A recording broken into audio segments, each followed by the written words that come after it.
You were Yeah. talking about the difference between promoting nonfiction and fiction. Yes. Okay. So I wanted to give an example about how to with fiction because um, as I was saying, the news media is less likely to want you as the author. Like they think you're going to just come on and talk about what your book's about. And so my approach with fiction is sort of like is two-tier. I'm going after the review coverage to the book people who want to write about the book. And then with the more news media, I'm working with the author to figure out what is there a true story that inspired the book? Is there something, do they have an expertise in the topic? I'm working on a thriller, and the author was a journalist for many years and a true crime writer. So in her book, one of the main characters is a journalist, and it's also set um, a decade ago. And so what I'm going to work with her on is talking about that this book is really a snapshot of how the media was perceived a decade ago, and she is an expert because she was in that field. So um, you do have to be careful though, because you can go too far afield with the kind of expert positioning, and then the book gets lost. Yeah. So you get a great interview about an interesting topic, but there's no connection with your audience to like, oh, this is interesting, and so now I want to buy this book. So this is the line that we walk. Um, I'm laughing because I ghost wrote a book with a magician once, and it was basically using the principles of magic for business, and a really great, yeah, really cool. fascinating, interesting book. And he got on the Today Show, and he just did his magic trick. And the magic trick was great, but he completely forgot about the book. Oh gosh, yeah, So yeah, yeah, yeah. But then he was on the show, which was better than not being on it at all. So yeah, you know, yeah, it's yeah, it's tricky. It's very tricky. yeah. Also, I think that finding the nonfiction angle on fiction seems to be generally the idea, especially I don't know, when Cloud Mountain came out, my second novel, which was about my family, Chinese American family. I had all of these great old photographs and stuff, and when I did big book, launches and lunches and events, I had them, blown up and framed, and I used them. So it really, everything I did was the nonfiction story behind the fictional story, Mhm. basically. Is that a standard way to go?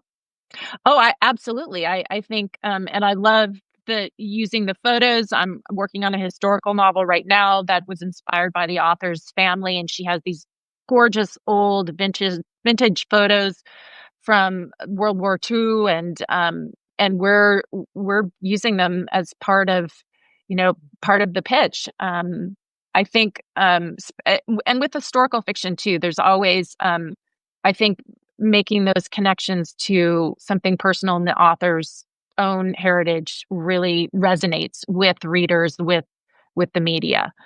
So yeah, I always put that front and center in my pitches.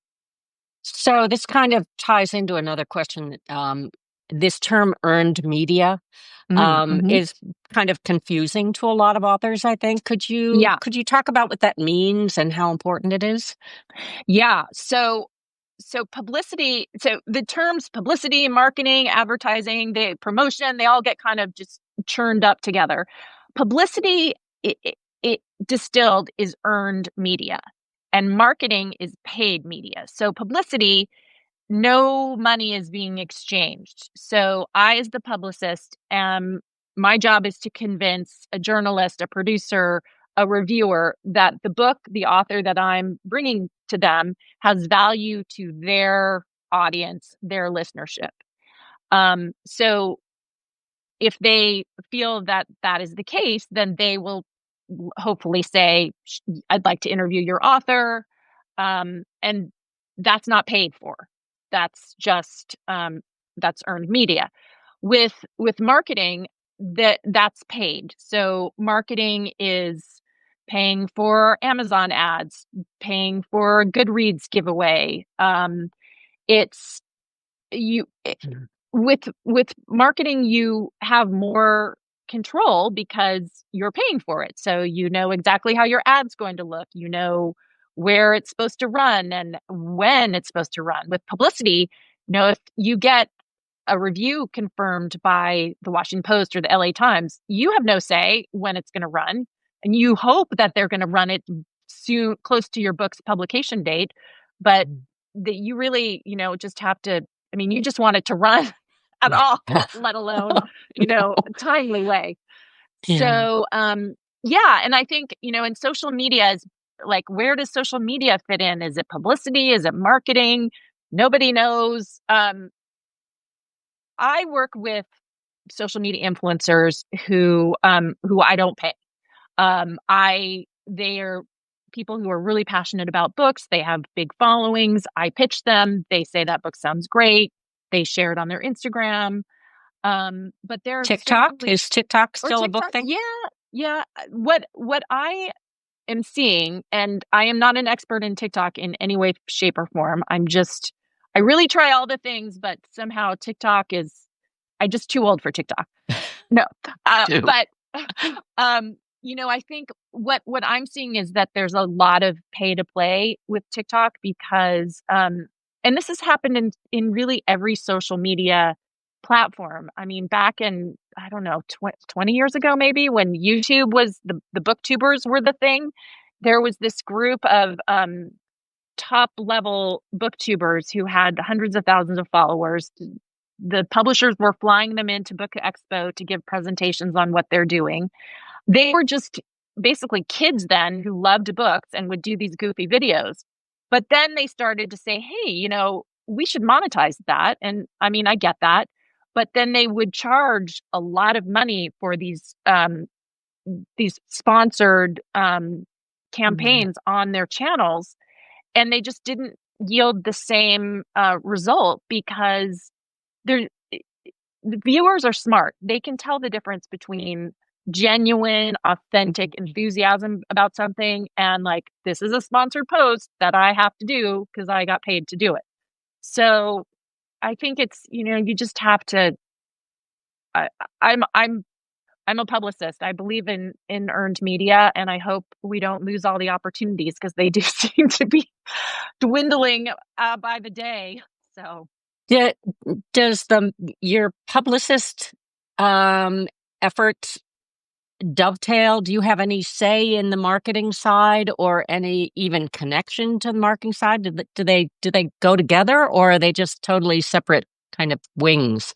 it really depends. It depends on the publisher, and usually, like at a major publisher, you have an in-house publicist and you have a marketing team, and they really they make their plan, but it really gets activated kind of right up into um, to launch, like a few weeks before launch and then after. So I always try to keep my the marketing people in the loop about what I'm doing, because if I get a great review, that's something that they can push out on their, on the publisher's social media. And, I feel like they need to know what I'm doing, and I want to know what they're doing so that I can, help as I can with the things that they're working on. Right. And so then there's issues like op-eds and like we did an article for Glorious Boy and Lit Hub, and I did interviews on various book things with both being interviewed and interviewing other authors, and that all qualifies as earned media. How important is that? How useful, how helpful is it in actually selling books, do you think? Yeah, it's hard to answer that question because um, a lot of times you don't know. But I'll give you a great example of when a placed essay like changed changed the whole course of an author's life. I work with Maureen Johnson, who's a fantastic YA mystery writer, and she had this terrific idea for an essay she wanted to write for Crime Reads, and the title is How to Not Get Murdered in an English Village. And Maureen is so funny, and she's so smart, and she's so witty, and she wrote this hilarious piece that Crime Reads ran. It was to promote one of her novels, and people went bananas for this essay, and it had like 400,000 views. I mean, it was like unbelievable. A publisher read it and said, "We want a book based on this essay." And so she got a book deal, and now there's a series based on an essay she wrote. So what I say to authors is, I mean, to an extent, try to say yes to things, because you never know. Certainly you can write a piece and maybe 2 people read it, and that's frustrating. But you can write a piece and then you can promote it on your Substack, and you can promote it on your social media, and you can get your friends to share it, and then their followers see. So you never know how that kind of that word of mouth can ignite. And so you have to try things. Does this apply to like literary journals as well? Do you have any for especially for memoirists and for fiction writers? I mean, does it? I mean, I know it can help you find a publisher if you're published in a good literary journal. Does it have any impact on selling books at all? I don't know. I mean, I certainly, if I'm working with an author who's written for a literary journal, I always include that in their bio, because it's about status and showing that they, have a nice resume. But I don't know. I don't know how that really would translate into book sales. I mean, certainly whatever you write, you want the title of your most current book in your byline. If you only have one line, Amy Lou, author of Glorious Boy, so. Right. And Got your it. website. Yeah. So someone can go to the website, order the book. Great. And book reviews are that could be another hour-long topic, but I did want to specifically ask you, especially for the authors who can't afford to hire a publicist, and they're thinking, and they, especially with indie presses and self-published books and Kirkus, you can pay to have a review and a promo package and all of that. Do you know anything about the actual value of that? What it does? What it doesn't do? My work is almost all with bigger publishers, so I it's hard for me to answer that, but I do, because I've been on panels where media has said like, oh, paid Kirkus, they turn up their nose about that. But I think maybe if you have the budget for it and it's paying for Kirkus or definitely not getting Kirkus, then maybe it's a worthwhile investment, because you can then put on your website, a nice quote and Kirkus, and no one will know the difference. Right. I think that's what I would say about those paid reviews. But again, like, a paid review becomes something very different than an earned review. It's just not the same. So this shifts us into the whole issue of small press and indie publishers and authors, because a lot of the authors I know are publishing with either very small presses or they're self-publishing, or whatever indie means these days. It seems to take on new definitions every 5 minutes. So if you don't typically represent those books, but you have done some, you have represented some indie authors. How do you decide who to represent and who not to? And if you decide not to take them on, how do you advise them to promote their books? It's a big. Yes. So my number one for any book that I'm going to take on is that I have to love it. Like, I have to read it and think, oh, this is a book I would, encourage my book club to read, or I would recommend to my friends. Like, if I don't love it, how can I convince anyone else in the world to love it? So that's really the number one thing. Secondly, I'm a luxury. I'm not an essential for authors. So I have to do my very best on every project I take. So I have to stack the deck accordingly, which means, and the honest truth is, I'm going to have a better chance with a book that's published by a major publisher than I would with a self-published book, because there's an understanding in the industry that the book has, been selected and vetted and produced to a very high standard. With a self-published book, I mean, it could be anything. So that's really, for me personally, why I don't work on self-published books. But there are so many self-published authors who have had huge success and would never go back because they have full control of everything and get all the money, which, how great is that? So I think for self-published books, I think it becomes less about focusing on publicity and more than on the marketing. So figuring out, if you've written again, like a parenting book, figuring out how to, to get, if there's paying to be on various sites, or, in advertising, so your book is getting in front of the people who might be in need of the information that you have in your book. But I think marketing becomes more essential. Publicity is just harder to do for self-published.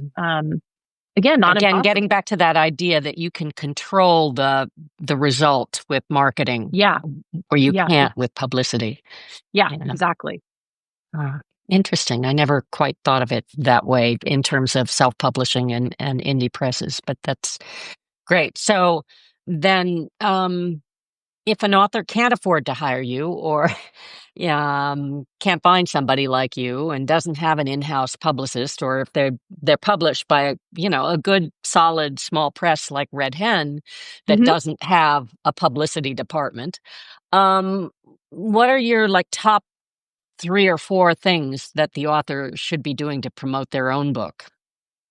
Yeah. So, and I want to say about Red Hen, one of the things I think is so great about Red Hen is they really, they give a lot of tools to their authors of the things that they can do themselves. And they also build a network of Red Hen Press authors so that they can, kind of what we were talking about earlier, so they can all help and support and lift each other up, which I think is really great. And that's something I'd like to see, all the small presses doing, is building community within the press. But I think if you're on your own, like we were talking about, work on your platform, your author website, do a great author photo. Like, don't just do like a, iPhone photo your child took. Like, get a professional photo. You'll be glad you did, because you can really, it'll look great on your website. You can use it in the outreach that you do.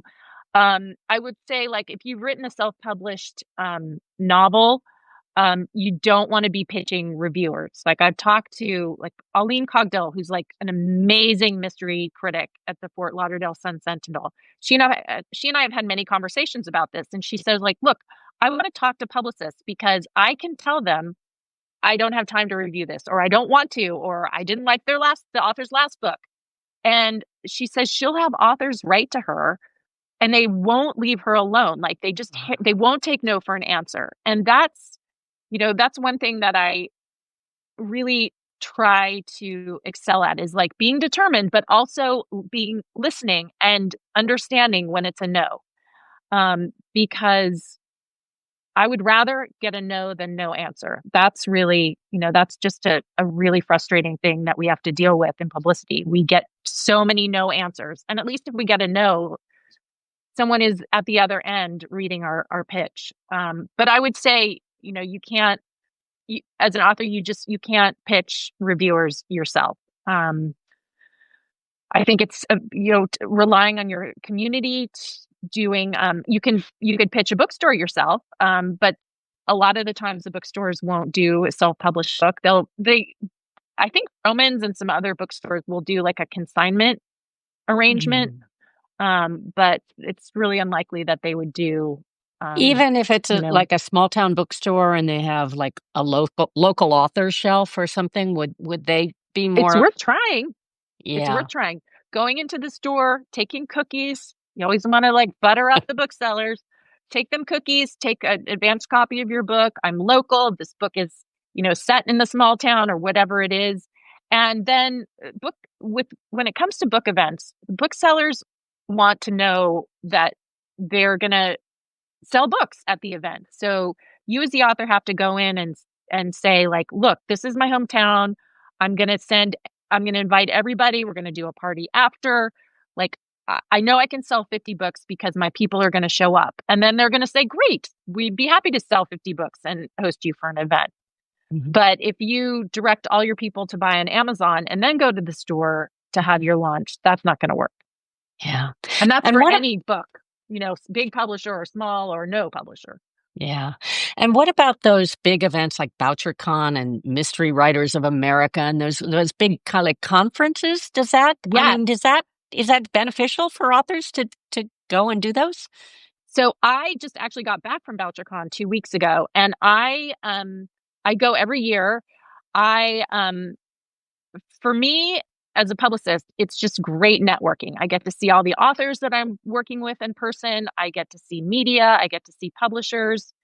For the authors, if you go to BoucherCon, and anyone can go, you sign up, you register, and self-published, small publisher, big publisher, anyone can go. You register and you pay, and you're part of it. And you can sign up for a panel, which is a great opportunity, especially for fledgling authors, because you could be on a panel with a big name who you become pals with in the panel, and they say, send me your next book. I'd be happy to take a look for a blurb.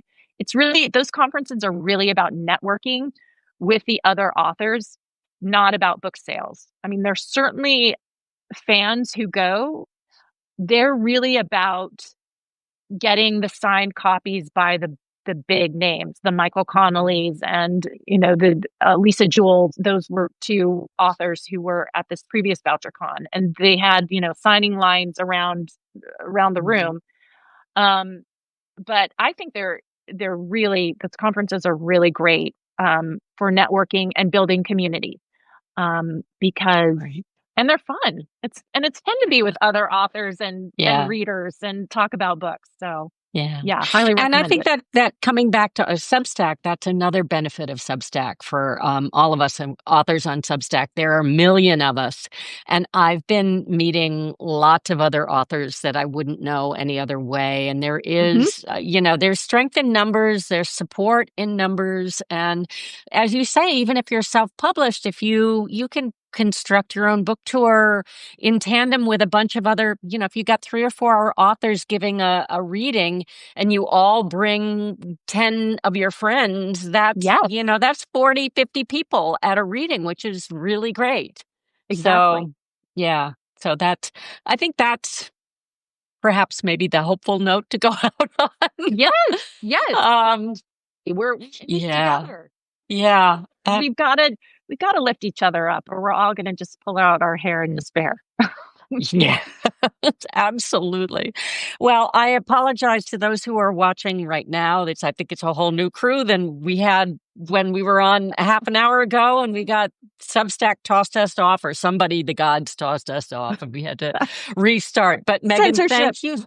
Thank you. Thank you so much. I'm going to try and figure out how to cobble together these 2 videos and put into it. Maybe it may end up being 2 separate posts on Saturday, but I am going to try and distill down all of the many, many takeaways that you gave us. And I will share with everybody Saturday morning. And I just really want to thank you for taking the time, and hats off to you and all those gorgeous books on the shelves behind you that you have helped to launch.